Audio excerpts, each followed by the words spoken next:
Queridos alunos do nono ano, bom dia. Hoje nós vamos fazer o estudo do capítulo 13, que vai ser, nós vamos fazer uma aplicação dos conceitos que nós vimos no capítulo 11, que foi o estudo dos ácidos, né? E do capítulo 12, o estudo das bases e ácidos também. E aí surge uma nova função inorgânica, pessoal, que são os sais. Esses sais, eles têm uma larga aplicação no nosso cotidiano e, de acordo com essa obra de arte, né, foi uma escultura feita em sal, é uma escultura polonesa, e essa fotografia aqui é de 2012. Esse sal aí, pessoal, ele é encontrado em jazidas, né, eles fazem a mineração do sal. Esse sal que é minerado é chamado de sal-gema. E existe o sal que a gente obtém a partir da água do mar. Tanto um quanto o outro foram amplamente utilizados, né? E pelo que a gente conhece, né? Tanto esse sal gema que é extraído das jazidas, né? De pedreiras mesmo, quanto um dos sais presentes no mar, né? Na água do mar, ele é o cloreto de sódio. Na verdade, pessoal, o sal existem vários sais, né? Dissolvidos na água do mar. E o mais conhecido deles é o cloreto de sódio. Mas não existe só eles, né? Só o cloreto de sódio. Existem vários outros tipos de sais com colorações diferentes. Esse salzinho azul, pessoal, é o sulfato de cobre. Ele é muito utilizado como, como fertilizante, como pesticida agrícola, e é também usado em tratamento de piscinas, né? O sulfato de cobre, ele tem essa coloração azul. E existe esse outro aqui, né, que é o dicromato de potássio, que ele tem essa cor alaranjada.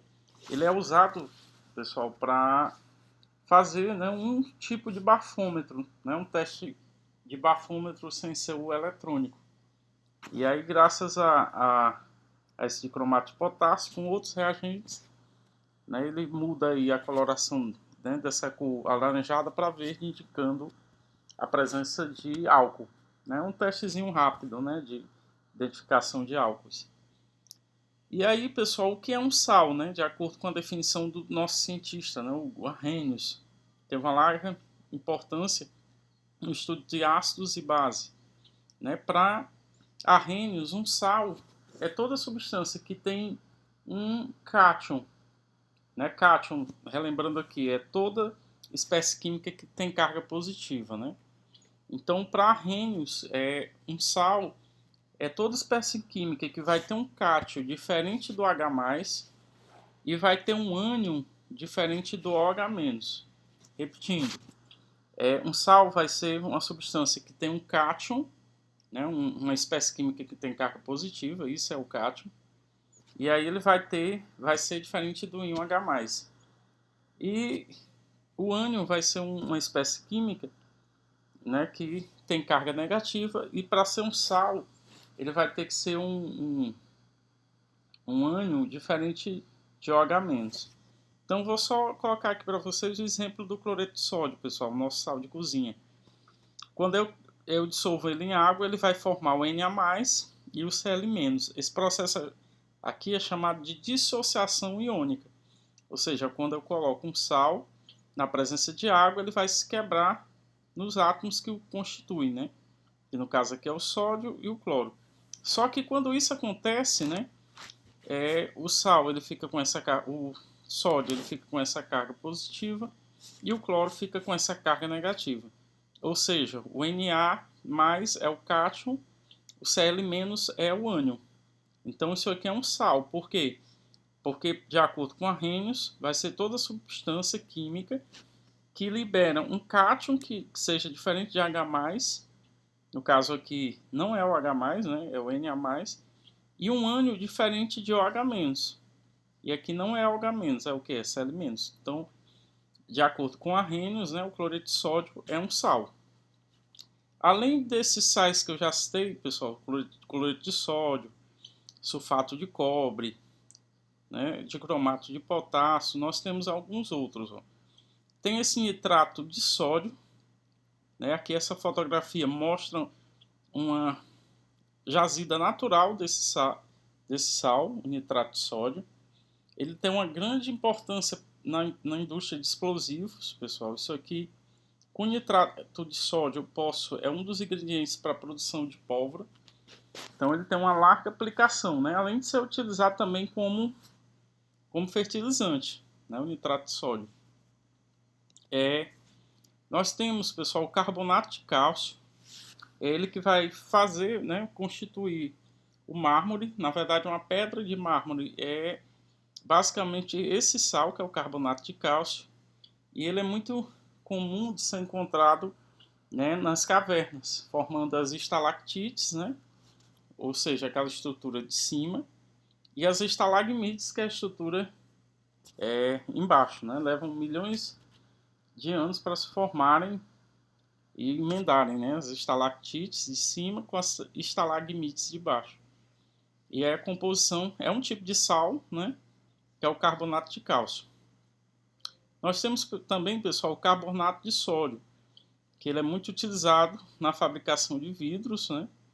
Um outro sal muito comum é o bicarbonato de sódio, muito utilizado em comprimidos efervescentes para neutralizar, né, ácidos, para evitar acidez estomacal. Nós temos também, pessoal, um outro sal muito conhecido, né, e a fórmula dele está aqui também, que é o sulfato de alumínio. Né, a fórmula química dele é o quê? Parêntese, Al2, ou seja, tem 2 átomos de alumínio, abre parêntese, SO4, fecha parênteses 3, e fecha de novo. Isso significa que essa espécie química aqui vai ter 2 átomos de alumínio, que será o cátion, né? E o SO4, 3, que vai ser o ânion. Então ele tem uma larga importância no tratamento de água. Ele é muito utilizado nas estações de tratamento de água para fazer o processo de floculação, que na verdade é o quê? Fazer com que as partículas de sujeira que estejam presentes na água, eles floculem, ou seja, decantem e a água, né, na parte superior fique limpa. Um outro sal muito comum, pessoal, é o sulfato de cálcio. Ele é utilizado para a produção dos gessos. Né? Então, o gesso ele é sulfato de cálcio. Né? Muito utilizado na medicina, né? O sulfato de cálcio. Existe um outro muito comum, pessoal, que é o hipoclorito de sódio. A fórmula química dele é essa, NaClO. Ele é muito utilizado, né, para a produção de desinfetantes, né? A famosa Quiboa, Brilux, né? Na verdade, é uma solução de hipoclorito de sódio dissolvido em água, né? Muito empregado também. E existe um sal que faz parte, que compõe os nossos ossos, pessoal, que na verdade é o fosfato de cálcio, né? A fórmula química dele é cálcio 3, abre parênteses, PO4, fecha parênteses 2, né? É o sal que compõe os nossos ossos. Como se obter os sais, né, pessoal? Na verdade, o sal em laboratório ele é produzido a partir de uma reação de neutralização. E aí eu vou explicar mais ou menos o que significa isso, né? Ele bota essa fotografia de uma abelha e de uma vespa. A abelha, pessoal, quando ele injeta, né, o veneno da abelha é uma substância ácida. E aí, o que acontece? Para poder neutralizar o veneno da abelha, eu geralmente utilizo uma substância que é o hidróxido de magnésio, que é o chamado de leite de magnésia. Por quê? Porque sabendo que o veneno da abelha é um ácido, para neutralizar eu preciso misturar com a base. Já o veneno das vespas é uma base, então para neutralizar o veneno da vespa eu vou utilizar uma substância ácida, que geralmente é utilizado o vinagre, né, para neutralizar quando a pessoa recebe uma picada de vespa. E aí esse processo de neutralização no laboratório, pessoal, a gente, por exemplo, eu quero obter o cloreto de sódio. Eu posso, primeiro, utilizar outras duas substâncias para produzir esse cloreto de sódio. Como assim, Edson? Eu vou utilizar aqui o ácido clorídrico. A fórmula química do ácido clorídrico é essa, HCl. coloco ele em água. Quando eu coloco ele em água, ele vai liberar H+, né, que é o cátion, que está à esquerda da fórmula, e o Cl-. Então, essa substância aqui é um ácido, né? Nós já estudamos, porque o que é um ácido para Arrhenius? É toda substância que em água né, libera íons H+. Então, isso aqui é um ácido. E existe essa base, que é o NaOH, que aí eu coloco essa NaOH em água, ele vai liberar o Na+, né, que está à esquerda da fórmula, então vai ser o cátion, e o OH-. Então, para Arrhenius, né, o NaOH é uma base, por quê? Porque em solução aquosa liberou íons OH-. E aí o que é que eu faço? Depois que eu dissolvo as duas substâncias em água, eu misturo, né, as duas amostras. O que é que vai acontecer, né, pessoal? O cloro, ele vai, dessa forma, né, que sobrou esse ânion, ele vai interagir com o sódio e vai formar o NaCl, e o OH vai reagir com H+ e forma água. Então isso é uma reação de neutralização. Por quê? Porque eu vou ter um ácido dissolvido, uma base dissolvida, eu misturo, ou seja, o ácido reage com a base e vai formar sempre sal e água. Toda reação de neutralização, pessoal, é dessa forma. Eu misturo ácido com a base, vou produzir um sal e água. Tá certo? E aí, visualmente, né, quando eu faço essa mistura, eu não consigo identificar o sal formado. Então, o que é que eu posso fazer? Eu posso aquecer essa mistura e aí evapora a água, fica só o NaCl, né, no caso aqui, dessa reação. E aí, pessoal, na formulação dos sais, né, eu vou ter sempre, né, por isso que ele colocou, o livro traz essa informação, ele colocou os ânions, ou seja, toda espécie química que tem carga negativa vai ser chamado de ânion. Então, ânion é um íon que tem carga negativa e cátion é um íon que tem carga positiva. Então aqui, né, existe a tabela de dos 9 principais ânions e de vários tipos de cátions, né? Que aí eu posso colocar a fórmula do cátion lado a lado com a do ânion e descobrir a fórmula do composto que vai ser produzido. Aí ele fez isso aqui, ó. Ele pegou o cálcio. Qual é a carga do cálcio? O cálcio é +2, então ele forma esse cátion aqui, ó. Aí cálcio, 2+. E aí eu quero saber qual a substância quando eu uno, né, com o bromo. O bromo tem uma carga negativa, né? Então Br 1-. Então cálcio 2+, Br 1-.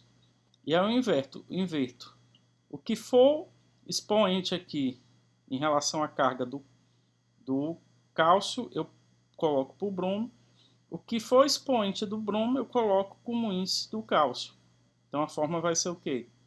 Quando eu cruzo aqui, vai ficar o quê? CaBr2. Ou seja, a substância brometo de cálcio, a fórmula química dela é essa aqui, ó. CaBr2. É um sal, né? Vocês podem me perguntar? Sim. Por quê? Porque se eu colocar ele em água, ele vai liberar cálcio, 2+, mais Br-, ou seja, liberou um cátion diferente de H+, e um ânion diferente de OH-. Então, vai ser um sal, né? Então, o que foi que nós estudamos nesse capítulo, pessoal? Os sais e suas aplicações. Estudamos a reação de neutralização e as fórmulas e nomes de sais utilizando as tabelas de cátions e ânions. Então, na nossa aula, né, que nós vamos ter na próxima quinta-feira, nós vamos tratar exatamente dessa brincadeira, né, de juntar cátions com ânions e formar, né, e dizer a fórmula dos compostos que vão ser originados a partir da união de alguns cátions com alguns ânions. Aí eu peço, pessoal, para vocês realizarem essas atividades da página 143. E aí na quinta-feira a gente reforça um pouco mais, tá bom? Então um abraço a todos, bons estudos, valeu!